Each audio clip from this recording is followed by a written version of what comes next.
বিসমিল্লাহির রহমানির রহিম।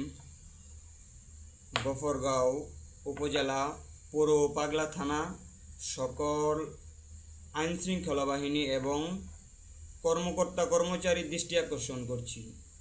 মূলত আপনাদেরকে ছোট করার জন্য এই ভিডিওটা না, আপনারা মূলত আপনাদের দায়িত্ব ঠিকমতো পালন করেন।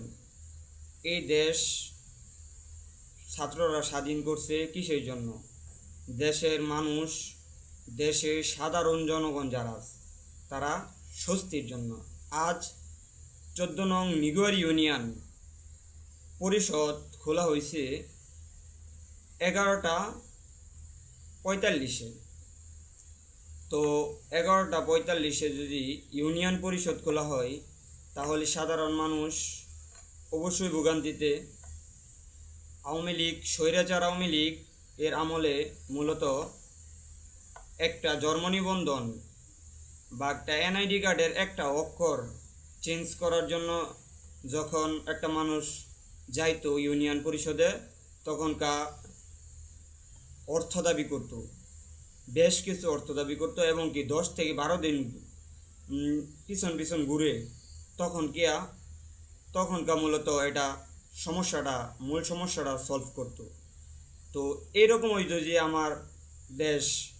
আমার দেশের মানুষ এখনও এরকম থাকে, তাহলে এই স্বাধীনতার মূল্য কি? এই স্বাধীন দেশ এবং ছাত্ররা যে মৃত্যুবরণ করছে, শহীদ হয়েছে, তারা মূলত চাইছে দেশের মানুষ ভালো থাকুক। সেই জন্যই তো আইনশৃঙ্খলা বাহিনী এবং কর্মকর্তাদেরকে ছোট করার জন্য আমি এই কথা বলিনি। আপনারা আপনাদের দায়িত্ব ঠিকমতো পালন করেন এবং ইউনিয়ন পরিষদ সঠিক সময়ে খোলেন। স্বৈরাচার আওয়ামী লীগ শাসন আমলে আমি একটা জন্ম নিবন্ধন করছিলাম আর কি।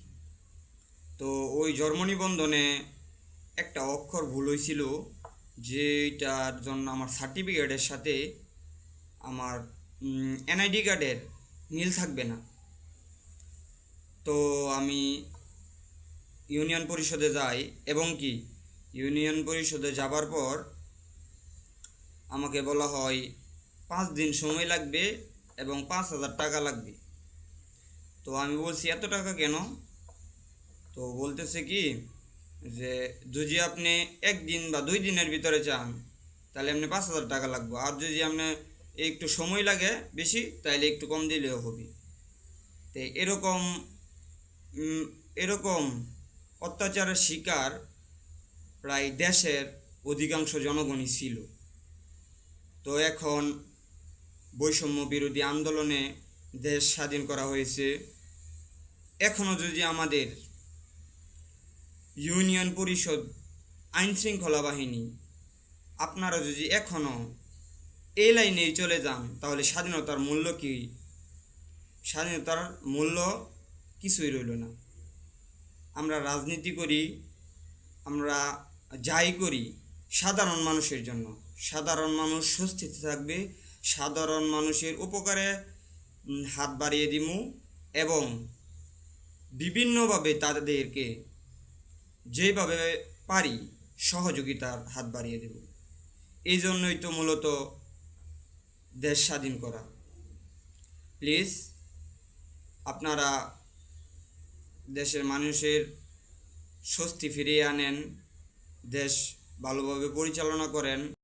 স্বাধীনতার ঘোষক শহীদ প্রেসিডেন্ট জিয়াউর রহমান জিন্দাবাদ, তিনবারের প্রধানমন্ত্রী খালেদা জিয়া জিন্দাবাদ, দেশনায়ক তারেক রহমান জিন্দাবাদ, বাংলাদেশ জাতীয়তাবাদী ছাত্রদল জিন্দাবাদ, বাংলাদেশ জিন্দাবাদ।